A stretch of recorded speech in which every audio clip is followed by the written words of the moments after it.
जे लोक स्वामींची भक्ती करतात ना, त्यांना एक गोष्ट नक्कीच माहित असायला हवी की तुम्ही स्वामींना निवडले नाही, तर स्वामींनी तुमची निवड केली आहे.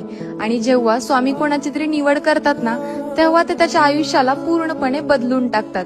सर्वात आधी ते त्याला खोट्या नात्यांपासून दूर करतात, त्याचा विश्वास तोडून टाकतात आणि त्याला सर्व निरर्थक गोष्टींपासून दूर करतात. शेवटी ते त्याला एकटं पाडतात, खूप रडवतात. पण इथूनच सर्वात मोठा चमत्कार सुरू होतो.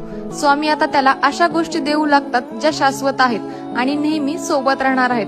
आणि ते इतकं काही देतात जे तुम्ही कधी स्वप्नातही विचार करू शकत नाही. ब्रह्मा विष्णू आणि महेश्वर सामोरी बसले, मला हे दत्त गुरु दिसले, मला हे दत्त गुरु दिसले.